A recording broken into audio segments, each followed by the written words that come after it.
Hi, Shalom Aleichem, everybody. It is about 9:30 this evening, Thursday night, and I am in my office. The shul is about to close down.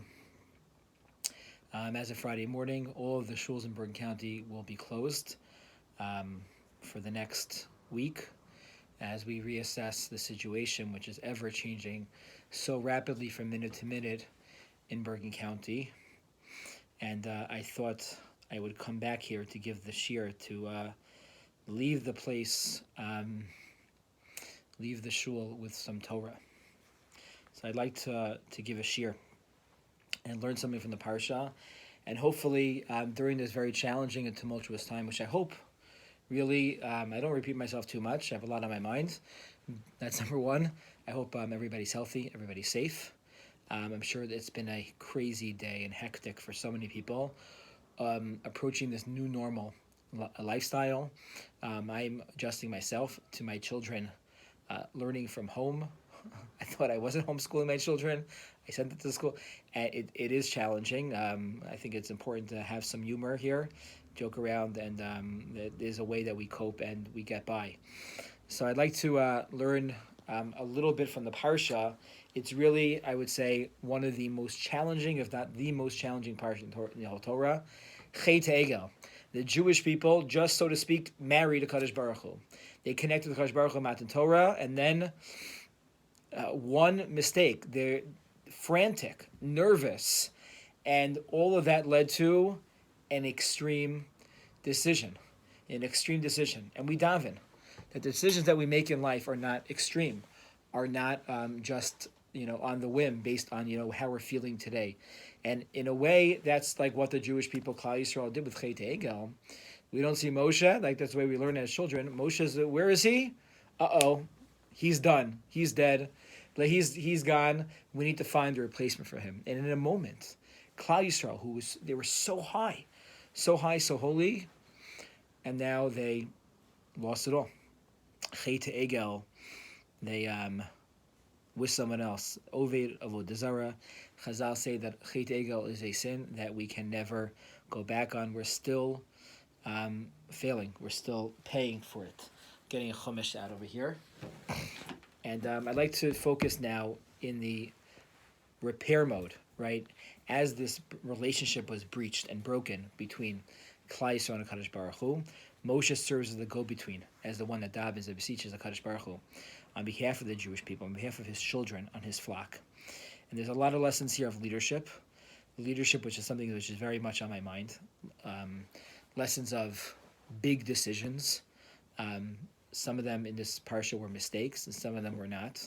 And you daven that we have siyata d'shmaya, that we as a community are given the foresight and the insight and the siyata d'shmaya to make the right decisions.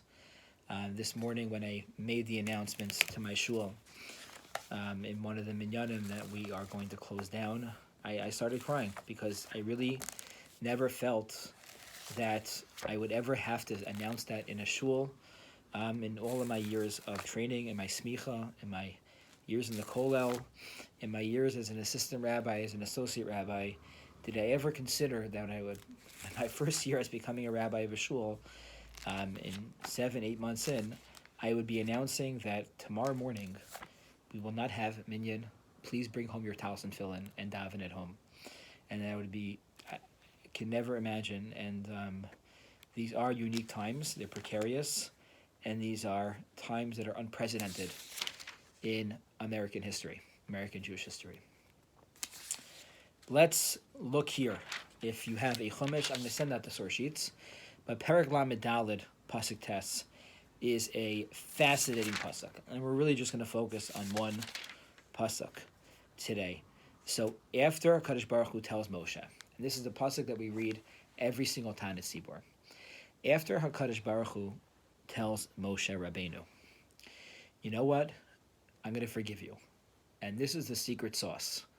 If you want to know how to repair the relationship between us, if you ever mess up again in the future, there is a phrase that you're going to say, and that phrase is going to help you. And that phrase is, Hashem Hashem kel rachum v'chanun, Erech apayim v'chesed v'yemes. Noser chesed lalofim, nosei avon v'fesha, v'chatav v'nakei, v'nakei lo yinakei, pukei navos avonim, avenim, v'yevanim v'al v'al ribe'im. We have the Yud Gimel Midas Harachamim. The Gemara Rosh Hashanah tells us, whenever something happens, whenever there's a failure, personally, communally, Hashem Kal Racham Echan, and we invoke this. And this is our calling card. This is what we use to beseech HaKadosh Baruch Hu all throughout the Slichos and Yom Noraim season, from Slichos all the way through Yom Kippur and Ne'ilah, over and over and over again. And right after these psukim, we say the following. Vayomer, Hashem, Moshe says to God,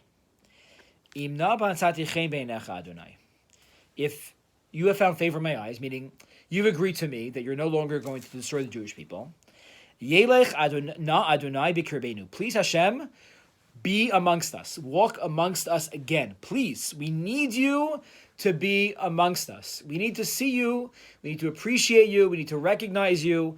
We need to see that and feel that, HaKadosh Baruch Hu. Key.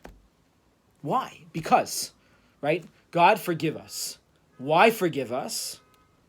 Why forgive us? We feel bad or remorseful. We'll never do it again. Right? Think of like when you were a child and you were talking to your parents and you messed up. You made a big mistake, and you're like, "I'm never gonna forgive me." Why? I'm remorseful. I forgive. I'm never gonna punch my sister again. I'm never gonna. Right? You give a reason. Because. What's because here? Ki am kishay oref hu. Because these people, the Jewish people, not that they're forgiving, not that they're going to learn from their mistakes, they are a stubborn, stiff-necked people. V'salachta lavonenu ulachatosenu chatanu, and therefore forgive them. Forgive them. Why? Be in their midst. Why? Because they're am kishay oref. Because they're stiff-necked people. What? It's like, my parents are meeting with the principal, which may not have happened, throughout my life. And so forgive him. Why? Because he's stubborn. Because he's stubborn. Because he's stubborn, that sounds like he's going to do it again. And he's going to do it again. Or he's not going to learn from it. Or he thinks he's right. Ki am she'orefu, forgive the Jewish people. Ki am she'orefu. This doesn't seem to make sense.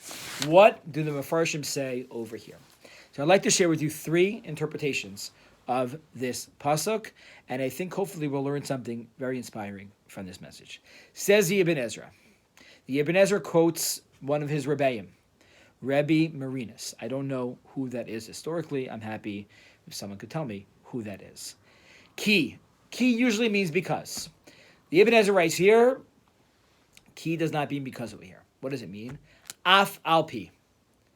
Forgive the Jewish people, even though they're stubborn.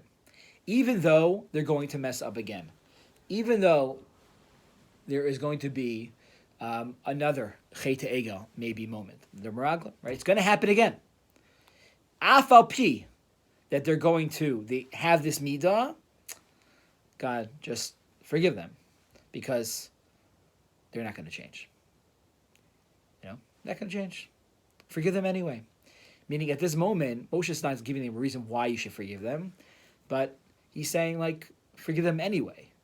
Forgive them anyway, because this is who they are. This is who they are. Sometimes we can't change who we are. And if we can't change who we are, the person on the other side of the relationship, sometimes will say, okay, I have to accept who that person is. That is the opinion of the Ibn Ezra. It's challenging on 2 levels. What does that pasuk mean? Forgive them because of who they are. And ki means afapi. That is also not so simple. The Ramban says something fundamentally different. The Ramban says, V'tam ki am she'orefu kipshuto. She'ilich bekirbam bavor shehem am she'oref. Walk amongst them because they are. Because. Ki means because. Ki achar shnei sratza lehem HaKadosh Baruch Hu Hashem tov l'she'oram yoser b'malach v'vakish lahagdil tovam yoser ki heim amo v'nachlaso. Says Ramban, who is your nation? These are your children. You bore them. You took care of them. You tended to them, and you took them out of Egypt, and they are your people. You know that this is who they are. You're keenly aware that this is who they are. They are your amo uvinachalaso. They are your nation and your inheritance. Therefore, forgive them.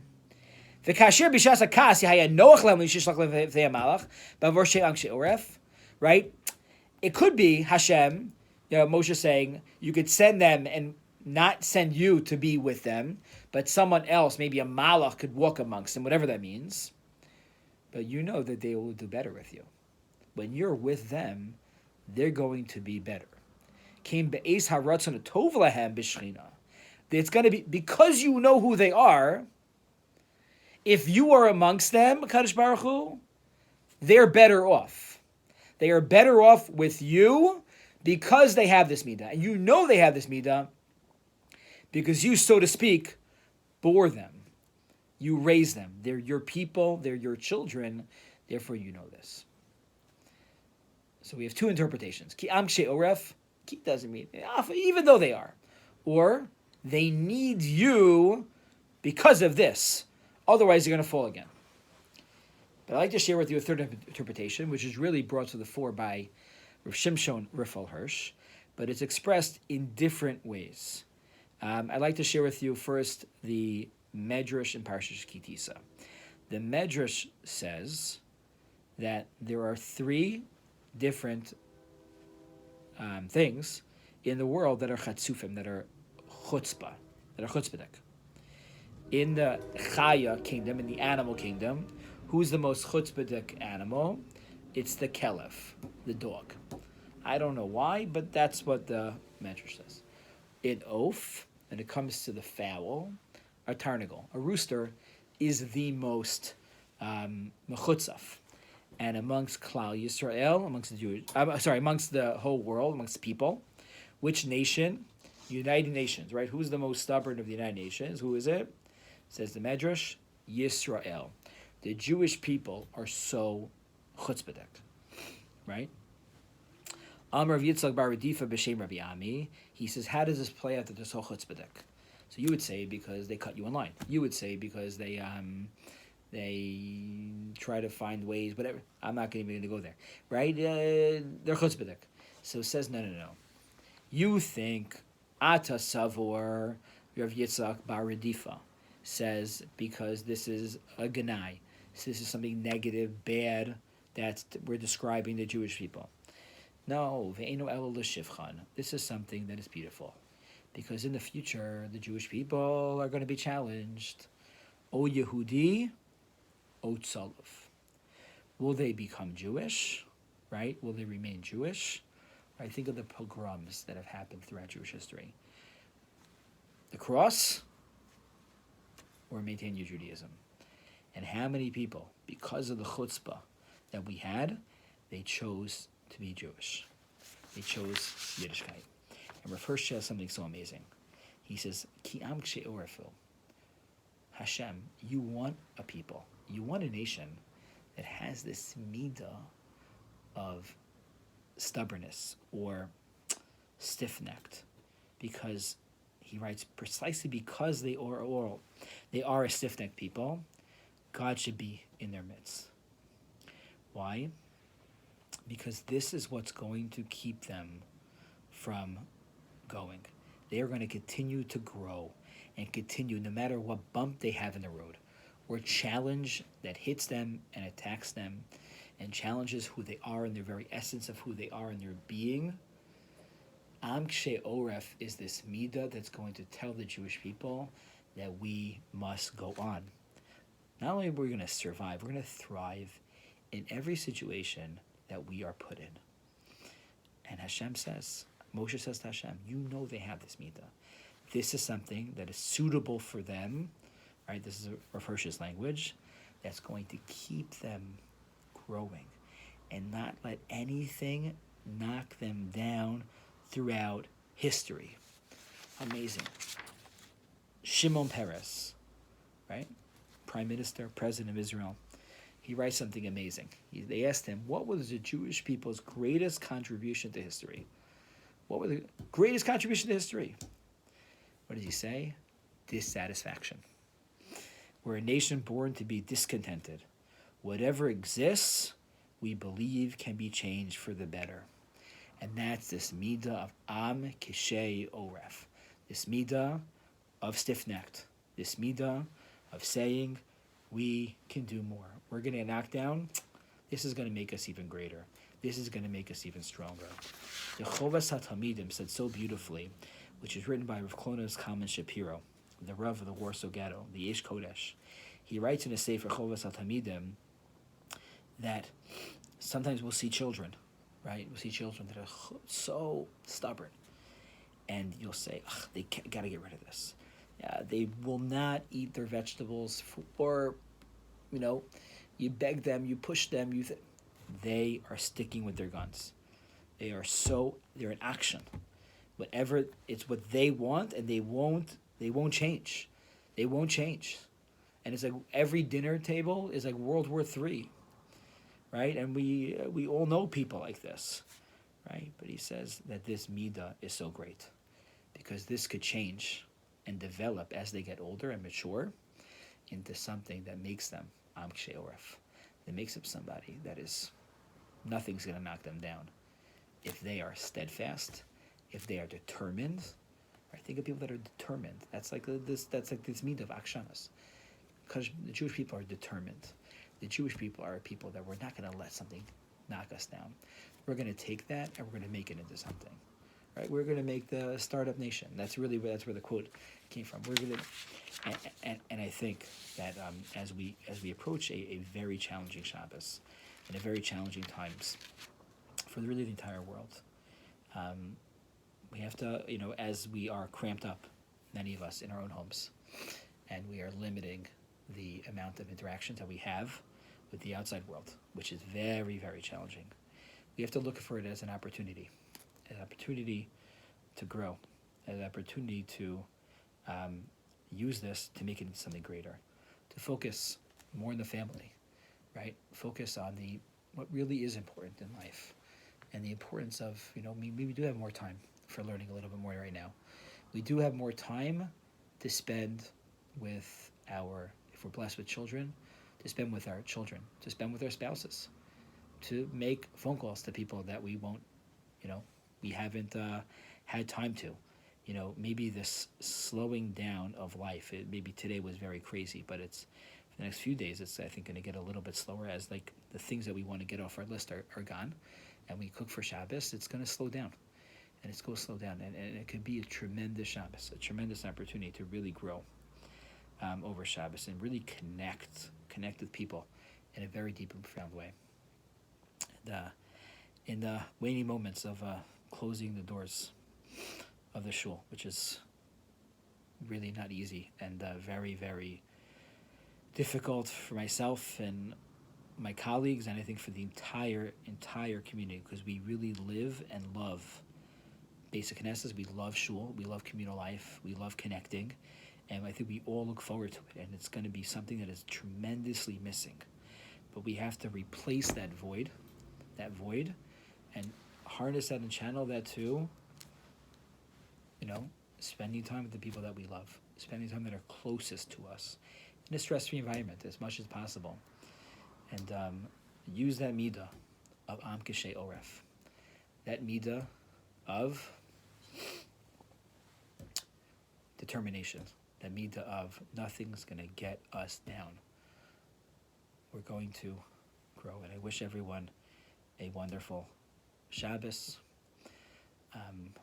I'm always here. You can always reach out to myself to talk, any questions, any Charlotte, whatever it might be. I'm always here to help in whatever capacity I am, whether the doors are open, doors are closed.